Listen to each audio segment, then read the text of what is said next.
Guys today என்ன special வந்து பார்த்தீங்கன்னா வீட்லேயே கிறிஸ்பியாக எம்மியாக ஒரு மினி கொழுக்கட்டை எப்படி செய்யலான்றதை பார்க்கலாம். அதுக்கு வந்து பார்த்தீங்கன்னா ஒரு பவுலில் வந்து 1/2 கப் அளவு வந்து ரைஸ் பவுடர் எடுத்து வச்சுருக்கேன். அது கூட வந்து பார்த்தீங்கன்னாக்கா தேவையான அளவு உப்பு சேர்த்து நல்லா மிக்ஸ் பண்ணி விட்டுக்கோங்க.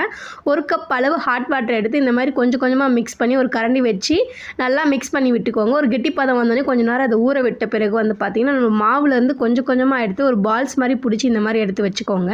இது நல்லா வந்து நமக்கு எடுத்து வச்ச பிறகு வந்து பார்த்தீங்கன்னாக்கா இட்லி குண்டால தண்ணி ஊற்றி அடுப்பு ஆன் பண்ணி நல்லா தண்ணி கொதிச்ச பிறகு வந்து பார்த்தீங்கன்னாக்கா ஒரு இட்லி தட்டில் எண்ணெயை தடவி நம்ம எடுத்து வச்சிருக்க பால்ஸ் எல்லாமே இந்த மாதிரி எடுத்து அந்த இட்லி குண்டால எடுத்து அவிக்க வச்சிடலாம். இது 10லேருந்து 15 நிமிஷம் வரைக்கும் நமக்கு வேகணும்.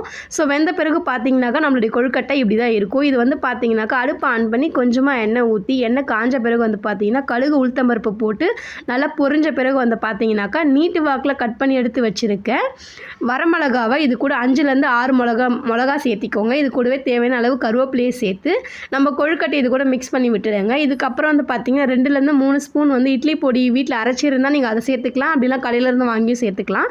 நல்லா மிக்ஸ் பண்ணி விட்டுக்கோங்க. காரம் பத்தாதுன்னு நினைக்கிறவங்க கொஞ்சமாக மிளகாத்தூள் ஆட் பண்ணி அதை வந்து நல்லா கிளறி எடுத்துக்கலாம். இதுதான் ஃப்ரெண்ட்ஸ் நம்மளுடைய கிறிஸ்பியான மினி கொழுக்கட்டை வீட்டில் எப்படி செய்யலான்றதை பார்த்துட்டோம். இந்த வீடியோ பிடிச்சிருந்தா லைக் பண்ணுங்கள், கமெண்ட் பண்ணுங்கள், சப்ஸ்கிரைப் பண்ணுங்கள்.